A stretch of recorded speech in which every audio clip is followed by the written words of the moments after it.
Hello everyone. आज आपके सामने मैं ला रहा हूँ नया वीडियो जो कि बहुत ही इम्पॉर्टेंट है। इस वीडियो में मैंने एक टॉपिक को कवर किया जो कि बहुत ही ज़्यादा इम्पॉर्टेंट है आपके एग्ज़ाम पॉइंट ऑफ व्यू से। वीडियो को मैंने दो पार्ट्स में बांटा हुआ है। आज की वीडियो में सिर्फ मैं पार्ट 1 का जो है पूरा सिलेबस कवर करने वाला हूँ, जिसमें मैंने थेरीज़ और बेसिक चीज़ें बताई हैं जो कि आपको प्रैक्टिकल सम्स में बहुत मदद करेगा। ठीक है, तो टॉपिक का नाम है प्रॉफिट प्रायर टू इनकॉर्पोरेशन। नाम से ही पता चल रहा है कि हम उस प्रॉफिट की बात कर रहे हैं जो हम इनकॉर्पोरेशन के पहले कमाते हैं। इनकॉर्पोरेशन का मतलब क्या होता है? इनकॉर्पोरेशन का मतलब ये होता है कि आपकी कंपनी वेल एस्टैब्लिश्ड हो चुकी है, आपके सारे डॉक्यूमेंटेशन प्रोसेस हो चुके हैं, उसको बोलते हैं इनकॉर्पोरेशन। लेकिन बेटा ये जो डॉक्यूमेंटेशन प्रोसेस होता है, चाहे आप कोई रनिंग बिजनेस हो, चाहे आप नया बिजनेस स्टार्ट कर रहे हो, जब तक आपके हाथ में सर्टिफिकेट नहीं आता इनकॉर्पोरेशन का, तब तक आप लीगली बिजनेस चला नहीं सकते लीगली। लेकिन इलीगली तो चला ही सकते हो ना। देखो, अगर ऐसा होता है कि सर्टिफिकेट मिलने में 6 महीना, 7 महीना, 8 महीना लग जाता है, लेकिन इसका मतलब ये नहीं होता कि आप बिजनेस नहीं करोगे। आप बिजनेस करोगे, अपना बिजनेस बंद नहीं करोगे। आपको सर्टिफिकेट 6 महीने के बाद मिलेगा, चलेगा, लेकिन मैं अपने बिजनेस को कंटिन्यू करते ही रहूँगा। मैं अपना बिजनेस, मुझे बंद नहीं करना है। ठीक है, तो बिजनेस अगर बंद नहीं करना है तो हमें जो अपना बिजनेस ऑपरेशन है, जो भी हमारा काम है, वो होते रहेगा। लेकिन उसके पहले हम जो भी कुछ प्रॉफिट कमाएंगे उसको क्या बोलते हैं, उसके साथ क्या ट्रीटमेंट करने वाले हैं, वो सारा कुछ ये टॉपिक में हम पढ़ने वाले हैं। ठीक है, तो पहले मैं थ्योरी पार्ट को पूरा देखूंगा। थ्योरी पार्ट के बाद हम सम्स भी करेंगे, वो पार्ट 2 के वीडियो में। ठीक है, तो थ्योरीज में देखते हैं इसका मीनिंग क्या है। तो मीनिंग में साफ साफ लिखा है, जो मैंने आपको बताया कि प्रॉफिट प्रायर टू इनकॉर्पोरेशन का मतलब ये होता है कि आप जो भी कुछ प्रॉफिट कमाते हो या लॉस कमाते हो इनकॉर्पोरेशन के पहले, उसे बोलते हैं प्रॉफिट प्रायर टू इनकॉर्पोरेशन। ठीक है, it is a capital profit and not legally available for distribution as a dividend. मैंने आपको पहले बताया कि हम जो भी कुछ इनकॉर्पोरेशन के पहले कमाते हैं वो एक्चुअल में प्रॉफिट नहीं होता, नेट प्रॉफिट नहीं होता, वो होता है कैपिटल प्रॉफिट, जो कि कैपिटल रिजर्व अकाउंट में ट्रांसफर हो जाता है। ठीक है, मैंने आपको बताया कि सर्टिफिकेट नहीं मिला इसका मतलब बिजनेस नहीं करना। बिजनेस तो करना है, बिजनेस करते रहेंगे, पर वो जो फ़ायदा कमाएंगे उसको नेट प्रॉफिट न बोल के उसे हम कैपिटल प्रॉफिट बोलते हैं, क्योंकि नेट प्रॉफिट को हम शेयर होल्डर को एज ए डिविडेंड बांट सकते हैं, लेकिन कैपिटल प्रॉफिट को नहीं बांट सकते हैं। तो ये दोनों में डिफरेंस है। ठीक है, फिर profit before its incorporation will be transfer to capital reserve. मैंने आपको भी बताया कि अगर आपको कोई भी प्रॉफिट होता है ना, कोई भी प्रॉफिट होता है, तो उसे आप नेट प्रॉफिट ना मान के उसे कैपिटल प्रॉफिट मानना है और उसे कैपिटल रिजर्व में ट्रांसफ़र करना है। ठीक है, जो मैंने आपको बताया। और दूसरी बात, अगर ये तो हो गया, मान लो आपने प्रॉफिट कमाया, अगर मान लो कि इनकॉर्पोरेशन के पहले आपको कैपिटल प्रॉफिट नहीं हुआ, आपको लॉस हो गया, कैपिटल लॉस, तो उसका क्या करेंगे? उसको एक्चुअल में हम लोग गुडविल अकाउंट में ट्रांसफ़र करते हैं, वो आगे मैं आपको बताऊंगा है वहाँ पे। ठीक है, the expenses which are variable in nature will be divided on the basis of sales ratio. ये सब मैं आपको आगे बताने वाला हूँ। एक्चुअली क्या होता है ना कि इनकॉर्पोरेशन जब हम टॉपिक पढ़ते हैं, हमें एक्सपेंस होते हैं, हमें इनकम होते हैं, वो हर चीज़ हमें देखना है। तो जो एक्सपेंस वेरिएबल होता है, मतलब चेंज होते रहता है, फिक्स नहीं होता, उस एक्सपेंस को हम सेल्स रेशियो में बांट देंगे, और जो एक्सपेंस फिक्स होता है उसे हम टाइम रेशियो के हिसाब से बांट देंगे। बाकी अगर उसमें अगर सेल्स रेशियो और टाइम रेशियो एडजस्ट नहीं हो रहा है तो हम इन्फॉर्मेशन के हिसाब से आगे बढ़ेंगे। तो मैं आपको आगे बताऊंगा किस तरह से हम सेल्स रेशियो निकालने वाले हैं और टाइम रेशियो किस तरह से निकालने वाले हैं। ठीक है, तो इसका उतना दिक्कत नहीं है। वेरिएबल एक्सपेंस में क्या क्या आता है उसमें लिखा हुआ है। वेरिएबल एक्सपेंस अगर आपको एग्जाम में आएगा तो उसमें क्या क्या चीज़ें आएंगी? आपका सेलिंग ओवरहेड्स हो गया, आपने सेल्समैन को सैलरी दिया, सेल कमीशन हो गया, एडवर्टीजमेंट हो गया, फ्रेट आउटवर्ड हो गया, कैरेज आउटवर्ड हो गया, डिस्काउंट अलाउड हो गया, बैड डेट्स हो गया, ये सब आपके वेरिएबल एक्सपेंस में जाते हैं और वह सेल्स रेशियो में डिवाइड हो जाते हैं। ठीक है, फिक्स एक्सपेंस में क्या क्या आता है? आपका रेंट आता है, टैक्स आता है, डेप्रिसिएशन आता है, ऑडिट फीस आता है, इंश्योरेंस आता है, प्रिंटिंग आता है। तो ये सब चीज़ें जो आती हैं वो टाइम रेशियो भी डिवाइड हो जाती है। तो टाइम रेशियो सेल्स रेशियो कैसे निकालते हैं मैं आपको बताऊंगा बाद में। ठीक है, तो इस तरह से प्री इनकॉर्पोरेशन प्रॉफिट और प्री इनकॉर्पोरेशन लॉस, मैंने अभी भी आपको बताया कि अगर आपको प्री इनकॉर्पोरेशन पीरियड में प्रॉफिट आता है उसे कैपिटल प्रॉफिट बोलते हैं और वो कैपिटल रिजर्व अकाउंट में ट्रांसफर हो जाता है। अगर आपको कोई लॉस हुआ तो उसको बोलते हैं गुडविल। सिंपल प्री इनकॉर्पोरेशन की बात कर रहा हूँ। ठीक है, अगर इनकॉर्पोरेशन के पहले कोई लॉस हुआ तो गुडविल उसको बोलते हैं, और इनकॉर्पोरेशन के पहले कोई प्रॉफिट हुआ तो उसको कैपिटल प्रॉफिट बोलते हैं। तो ये आपको ध्यान देना है, ये आपके एमसीक्यू में पूछते हैं, ऑब्जेक्टिव्स में आते हैं कभी कभी। ठीक है, तो ये जो प्री इनकॉर्पोरेशन प्रॉफिट आता है उसका इस्तेमाल कहाँ कहाँ कर सकते हैं? तो उसका इस्तेमाल हम कर सकते हैं गुडविल को राइट ऑफ करने में। एक्चुअली ये जो गुडविल आया ना आपका, वो प्री इनकॉर्पोरेशन लॉस, उसको हम लोग एडजस्ट करने में इस्तेमाल कर सकते हैं। हम लोग शेयर्स, जब हम लोग शेयर इशू करते हैं उसका जो भी खर्चा आता है उसको भी हम लोग राइट ऑफ कर सकते हैं प्री इनकॉर्पोरेशन प्रॉफिट से। हम जो भी हमारा writing down over valued assets, हमारा जो एसेट ओवर वैल्यूड हो चुका है, जिसको हमने मतलब बाय मिस्टेक ओवर वैल्यू कर दिया है, उसको जब कम लाना होगा तो राइटिंग डाउन लाने के लिए भी इसका प्रॉफिट का इस्तेमाल कर सकते हैं। जब हम बोनस इशू करते हैं तो बोनस के इशू करने में भी हम ये प्री इनकॉर्पोरेशन प्रॉफिट का इस्तेमाल कर सकते हैं। जब हमें पार्टली पेड अप शेयर्स को पे करना पड़ा, उस बहुत सारी चीज़ें, there are many things where we can utilize our pre incorporation profit, not the single one. और ये जो लॉस होता है इसको हम लोग क्या कर सकते हैं, तो हम लोग क्या कर सकते हैं, राइटिंग ऑफ अगेंस्ट, वही अभी ये जो लॉस हुआ ना, अभी ये आपका जो प्रॉफिट हुआ प्री इनकॉर्पोरेशन प्रॉफिट, उसका ये अपोजिट यहाँ पे लिखा गया है। अब प्रॉफिट हुआ है तो प्रॉफिट को कम करने के लिए हम क्या करते हैं, लॉस दिखाएंगे, तो वो सब चीज़ें यहाँ पे हैं। तो वो इसका ज़्यादा आपको देखना नहीं, अगर आपको काम भी कहाँ पे आएगा, थियरी कभी पूछ दिया तो आपको ये पूछ सकता है कि प्री इनकॉर्पोरेशन प्रॉफिट का इस्तेमाल कहाँ पे कर सकते हैं, लॉस का यूज़ कहाँ पे कर सकते हैं, बस और कुछ नहीं, ठीक है। ये एडजस्टमेंट है खाली, इसका कोई इतना इंपॉर्टेंस नहीं है, फिर भी आप देख लो खाली एक बार, ठीक है। ये इस तरह से फॉर्मेट होता है। अगर आपको हॉरिजॉन्टल फॉर्म में आता है या कॉलमनर फॉर्म में आता है तो इस तरह से एग्जाम में बोलेगा कि कॉलमनर फॉर्म में बनाना है कि वर्टिकल फॉर्म में बनाना है।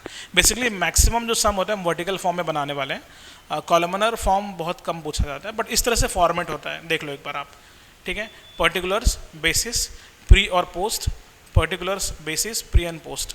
बेसिस मतलब कौन से रेशियो पे डिवाइड करने वाले हैं, तो मैंने ऊपर लिखा हुआ है डेबिट साइड में, अगर आपका फिक्स एक्सपेंस रहेगा, एडमिन एक्सपेंस रहेगा, तो वो टाइम रेशियो पे डिवाइड होगा, प्री पोस्ट में बढ़ जाएगा अपने आप, जो रेशियो बनेगा अपना। फिर वेरिएबल एक्सपेंस हो गया, वो सेल्स रेशियो पे जाएगा, वो अपने आप बढ़ जाता है। अगर एक्सपेंस इनकॉर्पोरेशन के पहले हुआ तो वो सिर्फ प्री में जाएगा, देखो मैंने प्री में सब डाला हुआ अमाउंट को, ठीक है। और एक्सपेंस अगर इनकॉर्पोरेशन के बाद हुआ तो वो सिर्फ पोस्ट में आएगा, तो ये सब यहाँ पे मैंने डाला हुआ है। कैपिटल रिजर्व, देखो प्री इनकॉर्पोरेशन अगर प्रॉफिट आया तो वो कैपिटल रिजर्व होता है, वो सब अब आप समझ जाओगे, टेंशन मत लो, ठीक है। पोस्ट में कोई प्रॉफिट हुआ उसको नेट प्रॉफिट बोलते हैं, मैंने आपको पहले बताया था। ये फॉर्मेट बहुत कम पूछा जाता है, इस फॉर्मेट का उतना टेंशन मत लो। अगर आपको कॉलमनर फॉर्म पूछेगा तो ही करने का, तो नहीं करने का, ठीक है। फिर ये भी कॉलमनर है, ऐसा नहीं, ये भी कॉलमनर प्रॉफिट और लॉस है, लेकिन ये वर्टिकल फॉर्मेट है। तो आपके एग्जाम में बेसिकली ये फॉर्मेट आता है, वर्टिकल फॉर्मेट। तो ये फॉर्मेट पे आप ध्यान दे रहे हो थोड़ा सा, ये हमने क्लासरूम में भी किया था, कुछ हमने अलग नहीं किया था। पर्टिकुलर्स में इनकम से स्टार्ट करेंगे, इनकम में आपका बहुत सारा, देखो वैसे तो आपके सामने इनकम एक ही दिया रहेगा शायद, ग्रॉस प्रॉफिट, अगर कुछ देना हुआ तो रेंट रिसीव्ड, डिस्काउंट रिसीव्ड, ये सब देगा, नहीं तो नहीं देगा। तो ये देख लो आप लोग, ठीक है। तो इस तरह से है पूरा। ग्रॉस प्रॉफिट हमेशा सेल्स रेशियो पे ही डिवाइड होता है, याद रखना। आपको सेल्स रेशियो अलग से निकालना पड़ेगा, कैसे निकालेंगे मैं आपको आगे बता दूंगा, ठीक है। फिर रेंट रिसीव्ड जो होगा वो टाइम रेशियो पे जाएगा, वो टाइम रेशियो कैसे निकालते हैं मैं आगे बताने वाला हूँ, ठीक है। तो रेशियो पे बढ़ जाएगा अपने आप। इनकम बिफोर इनकॉर्पोरेशन, अगर कोई इनकम आप इनकॉर्पोरेशन के पहले कमाते हो वो सिर्फ प्री में आएगा, और कोई इनकम अगर आप इनकॉर्पोरेशन के बाद कमाते हैं वो सिर्फ पोस्ट में आएगा, वो सब दिया आपको। तो आपका टोटल इनकम हो गया। एक्सपेंस में आपको फिक्स एक्सपेंस है, मैंने अभी भी यहाँ पे बता दिया था कि फिक्स एक्सपेंस टाइम रेशियो पे आता है, वही यहाँ पे भी है। वेरिएबल एक्सपेंस आपका सेल्स पे जाएगा। अगर आपको कोई एक्सपेंस इनकॉर्पोरेशन के पहले हुआ तो वो प्री में जाएगा, सिर्फ प्री में, बाकी कहीं पे नहीं। कोई एक्सपेंस आपको इनकॉर्पोरेशन के बाद हुआ तो वो सिर्फ पोस्ट में जाएगा। ये सब आपका देखो सामने आपके लिए। तो ये फॉर्मेट हम फॉलो करने वाले हैं, सिंपल, ठीक है। वैसे तो हमने बहुत कुछ पढ़ लिया था पहले ही। ये आपका इनकम एक्सपेंस दिया है, तो इसमें जो बताया ना मैंने बेटा, डिवीजन ऑफ एक्सपेंस इनकम, वो सिर्फ वहीं पे जाता है। इंटरेस्ट टू वेंडर्स आया तो वो कहाँ पे जाएगा, सिर्फ प्री में जाएगा। सैलरी टू वेंडर्स आया वो सिर्फ प्री में जाएगा और कहीं पे नहीं जाएगा। तो ये सब ध्यान देना कि ये सिर्फ प्री में ही जाने वाला है, पोस्ट वाला सिर्फ पोस्ट में ही जाने वाला है, तो इतना ध्यान देना आपको, ठीक है। जैसे फीस टू डायरेक्टर्स हो गया, ठीक है, तो फीस टू डायरेक्टर्स सिर्फ पोस्ट में जाएगा। सैलरी टू डायरेक्टर्स हो गया, वो सिर्फ पोस्ट में जाएगा, क्योंकि जो डायरेक्टर है, बोर्ड ऑफ डायरेक्टर्स, जितने भी चीज़ें होती है, मैनेजर, वो इनकॉर्पोरेशन के बाद ही बनते हैं। इनकॉर्पोरेशन के पहले कोई डायरेक्टर कुछ भी नहीं होता, लेकिन एक बार इनकॉर्पोरेशन सर्टिफिकेट आपको मिल गया उसके बाद डायरेक्टर बन जाते हैं अपने आप, ठीक है। तो इस तरह से रहता है। फिर इंटरेस्ट ऑन डिबेंचर्स, अगर आपको एग्जाम में पूछा इंटरेस्ट ऑन डिबेंचर्स तो वो सिर्फ पोस्ट में आएगा, सिर्फ पोस्ट में, बाकी कहीं पे नहीं आएगा। Discount on debentures, preliminary expenses, share issued expenses, appropriations by company, share transfer fees, ये सारे के सारे आपके पोस्ट में जाने वाले हैं, ठीक है। तो मैंने आपको बता दिया कि प्री और पोस्ट में क्या आता है। फिर आपको टाइम के रेशियो पे क्या क्या डिवाइड होता है मैंने लिख दिया वहाँ पे। टाइम के रेशियो में सारे फिक्स खर्चे होते हैं वो समझाते हैं, जैसे कि रेंट हो गया, इंश्योरेंस हो गया, प्रिंटिंग हो गया, डेप्रिसिएशन हो गया, ऑडिट फीस हो गया, पोस्टेज, ये सब आपके टाइम के रेशियो पे डिवाइड होने वाले हैं। सेल्स पे क्या क्या होते हैं मैंने सब यहाँ पे लिख दिया। ग्रॉस प्रॉफिट तो होना ही होना है।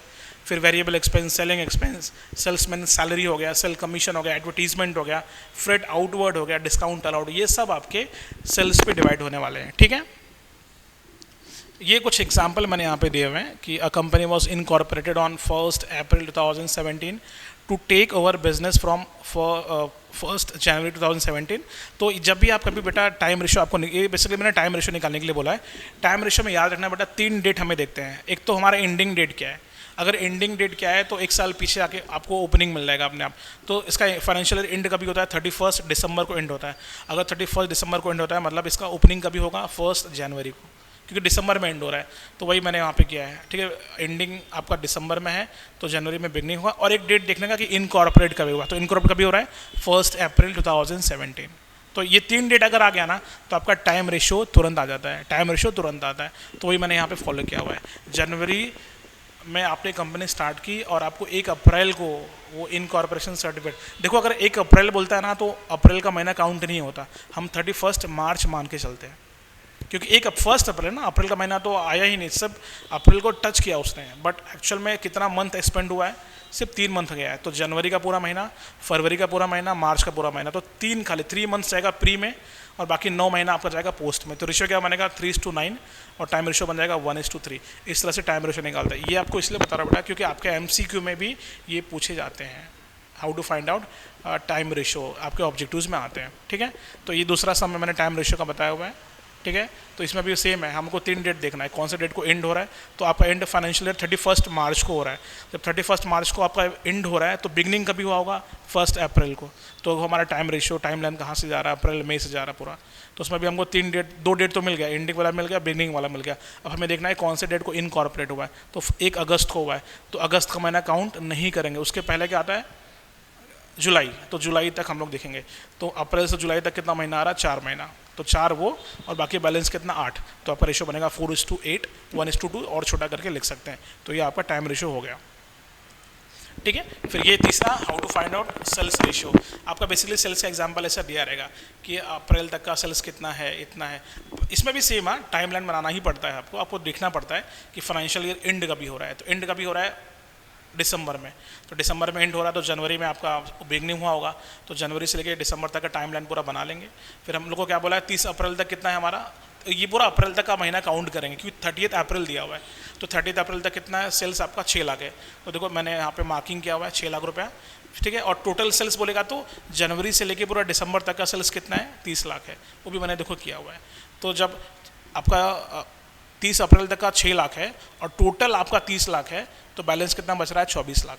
तो 6 लाख 24 लाख आपका रेशो कितना बन जाएगा 6:24। और भी छोटा करोगे तो 1:4 बन जाएगा। एकदम सिंपल है, क्योंकि आपको पहला ये देखना है कि आपका अप्रैल तक का सेल्स 6 लाख था, है ना, और पूरे साल भर का कितना था 30 लाख। तो बैलेंस कितना बच रहा है 24 लाख। तो 6 लाख 24 लाख आपका रेशो बन जाएगा 6:4 आपका। और भी चाहो तो इससे छोटा कर दो 1:4 बन जाएगा आपका, ठीक है। सेम टू सेम ऐसा ये भी एग्जाम्पल है। आपका प्री इनकॉर्पोरेशन में सेल्स कितना था 5 लाख पर मंथ था। तो प्री इनकॉर्पोरेशन में आपको पहले तो ये देखना है कि प्री इनकॉर्पोरेशन कैसे पता चलेगा, जब तक आपके पास टाइम रेशियो नहीं रहेगा आपको ये नहीं पता चलेगा कि प्री इनकॉर्पोरेशन कितना होता है। तो मैंने जानबूझकर आपको टाइम रेशियो यहाँ पे दे दिया 3:9 दिया है, मतलब प्री इनकॉर्पोरेशन में 3 महीना है और 9 महीना पोस्ट में है। तो टाइम रेशियो से पता चलता है प्री पोस्ट का जो भी पता करना होता है। तो प्री में आपका सेल्स कितना है 5 लाख पर मंथ है, तो 3 महीने का सेल्स 5 लाख 5 लाख 5 लाख 15 लाख हो जाएगा अपने आप ही। और टोटल सेल्स कितना है आपका 65 लाख है ना। तो 65 में से 15 हटा दो, बैलेंस कितना बचता है 50 लाख। तो आपका रेशियो क्या बनेगा 15 लाख 50 लाख, है ना।